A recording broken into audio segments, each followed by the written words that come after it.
Hello, Assalamu alaikum everyone. I hope you are feeling very well.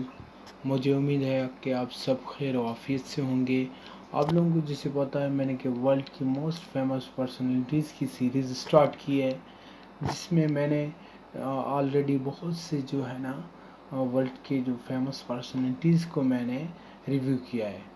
आज मैं जिसे review करने जा रहा हूँ वो जिस शख्स ने जिस जिस शख्स ने अपने जो है ना बहुत ज़्यादा बहुत ज़्यादा उसकी हार्डली पर्सनैलिटीज़ और इसकी जो मैटर ये नहीं करता कि इंसान कैसा है, बल्कि आपकी ये मैटर करता है कि आपका कॉन्फिडेंस, आपकी लीडरशिप्स, आपकी ये सार। और जैसे आप लोग को देख सकते हो कि मैं सेल्फ कॉन्फिडेंस मैटर करता है। ये हार्डली मैटर नहीं करता कि आप किस तरह दिखते हो, छोटे हो या क्या हो। जैसे कि आप लोग स्क्रीन पर देख सकते हो बायोग्राफी ऑफ नेपोलियन बोनापार्टे। आज मैं जिस जो इस रिव्यू करने जा रहा हूँ इसकी ज़िंदगी को, वो है नेपोलियन बोनापार्टे। इसका पहला पार्ट मैं रिव्यू करूँगा जिसमें आप लोगों को बताऊँगा कैसे इसकी रियल लाइफ कैसे गुजरी, इसने कैसे है ना कैसे इसने जो है जो अपनी काम की है वो सारे ज़िंदगी को हम फुल रिव्यू करेंगे। आगे बढ़ते हैं। इसके पहले हम देते हैं इसके अर्लियर ईयर्स को। मतलब जो है ना इसने इसने जो है Napoleon Bonaparte was born on the island of Corsica in 1768। जी ठीक है। ये कॉर्सिका एक आइलैंड है जो कि फ्रेंच, आप लोग जिस इस मैप में देख सकते हो कि ये है ना जो है ना इटली और फ्रांस के दरमियान जो बीच में एक आइलैंड है, उसमें ये कॉर्सिका ये देख सकते हैं आप लोग, इसमें है। इस स्क्रीन में आप लोग देख सकते हो इस मैप में ये आप लोगों को नज़र आ रहा है किस तरफ फ्रांस और इटली के दरमियान से बीच में एक कॉर्सिका जो आइसलैंड है वहाँ पर 1768 में पैदा हुए। और इसके जो पेरेंट्स थे you Italian noble livings on the island. ठीक है, ये इटालियन जो अतावी तौर पर ये जो वहीं रहते थे। ठीक है। और इसमें इसके बाप का नाम जो है ना कार्लो बोनापार्टे था। और इसकी ठीक है इसके और इसकी जो है ना का नाम पाडा जो इसके बाप का नाम था, इसकी माँ का नाम लिजिदा रोमाना था। और इसके जो है ना भाई थे जोसेफ और जॉन बेंस जो फ्रांस बाद में इटली के इनको जो है ना इनको डिक्टेटरशिप दी गई। ठीक है। और इसमें ठीक है। और ये जब 9 साल की एज में थे इनको एक जो रिलीजियस जैसे आप लोगों को देखा जाता है उस टाइम में जो रिलीजियस पर फोकस किया जाता था कि ठीक है रिलीजियस पर फोकस किया जाता था और रिलीजियस स्कूल में डाला गया इसको। ठीक है। ये उसको रिलीजियस में डाला गया। और ठीक उसके बाद इसने वहाँ से इसने मिलिट्री में ज्वाइन की, फ्रेंच मिलिट्री स्कूल में इसको डाला गया 9 साल की उम्र में। और ये जो है ना इसने इसने यहाँ तक ये फ्रेंच वहाँ से इसने हासिल किया। और उसके बाद इसकी फादर की जब डेथ हो गई तो इसने क्या किया, इसने अपनी एजुकेशन को 2 ईयर्स को उसको 1 ईयर्स में कंप्लीट करके फिर as a lieutenant second lieutenant के तौर पर ये भर्ती हो गए। और उसके बाद इसकी जो लाइफ आगे बढ़ी। फिर आगे बढ़ते हैं। एज अ यंग सोल्जर, जब जब ये सोल्जर बने, यंग नौजवान एक सोल्जर बने, उस टाइम इसका क्या था। देखिए नेपोलियन बोनापार्टे अपने जो है ना अक्सर जो इसकी लोग इसको टीज करते थे, तंग करते थे, वो उनकी वजह से उसका कद छोटा होने की वजह से। और इसमें कद छोटा होने की वजह से इस पर बहुत तंज किया जाता था। वहाँ पर ये भी कहा जाता कि ये क्या कर सकेगा, अभी ये मिलिट्री में कुछ सर्विसेज अपनी नहीं कर सकता, इसके पास ना कोई हाइट है ना क्या है, ना अच्छी बॉडी है और ना अच्छी पर्सनालिटी है। मगर इसने जो है ना वहाँ पर इसने क्या किया, आइसोलेट किया अपने आप को और वहाँ तक रीडिंग की, बहुत अच्छी खासी रीडिंग की। आप जैसे ही जान सकते हो कि बहुत से जो बड़े जो जो है ना फेमस पर्सनैलिटीज़ गुजारी हैं, उन्हें हर एक ने अपने आप को रीडिंग के लिए प्रिपेयर किया है और बहुत ज़्यादा रीडिंग की है।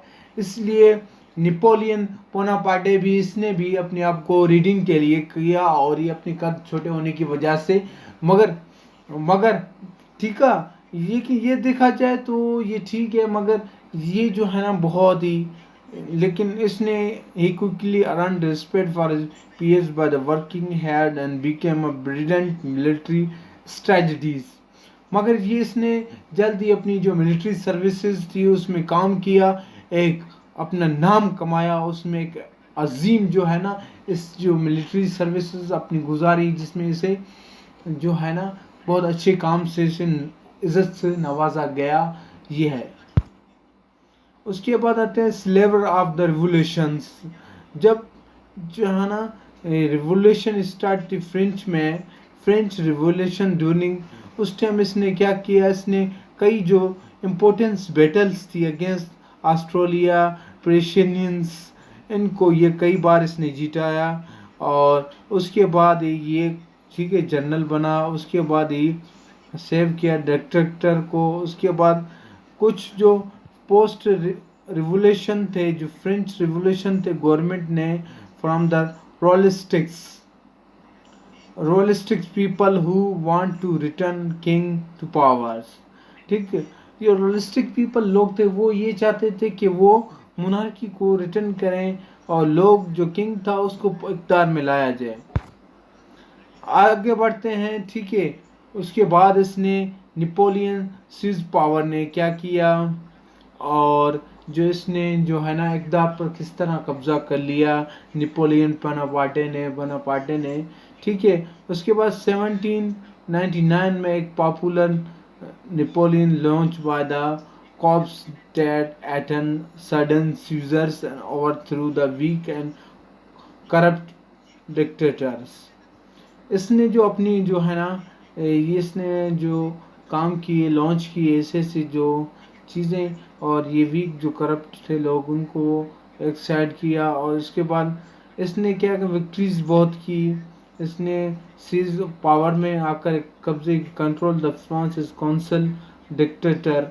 इसने जो है ना सारे जो इसने कौंसल डिक्टेटर पर कब्जा किया फ्रेंच पर, और लोग इससे बहुत मुतमईन थे, सर्टिफिकेशन थे। उसके बाद एब्सोल्यूट रूल, और जो एब्सोल्यूट रूल थे इसके, जो इसके कंप्लीट असूल थे, जो रूल्स थे, वो जो है ना जब इसको पता चला कि किंग लॉन्स जो 16वां था वो 1792 में, उसने क्या किया, French now support the Napoleon as the absolute leader. Why, इसने ये कहा था कि क्यों लोग जो है ना सपोर्ट कर रहे हैं नेपोलियन को, इसका they would rather have peace order than bloodshed and there. ठीक है, ये यहाँ तक कि क्योंकि इसको ये किया जा रहा था क्योंकि वो जो है ना अमन को पसंद करता था, और ये अनपीसफुल चीज़ें ये लाइक नहीं करता था। जब इसके असूल था ये हर काम अपनी मर्ज़ी से करता था, और लुइस क्रिंगर को भी इसने सपोर्ट नहीं की। उसके बाद आते हैं Napoleon Bonaparte as a empire. जब ये एम्पायर शहनशाह बतौर बना नेपोलियन, तो इसने क्या किया, 1804 में इस नेपोलियन ने जो है ना हिमसेल्फ और the French of by grabbing the crowns out of the pope hands. ठीक है, इसने क्या किया, 1804 में इस नेपोलियन ने क्या किया, वो ताज पहना अपने फ्रेंच के जो है ना जो जो पोप लोगों की ज़बरदस्ती हैंड्स लेकर, उनसे ज़बरदस्ती करके उनसे लेकर आपको अपने आप को खुद पहना।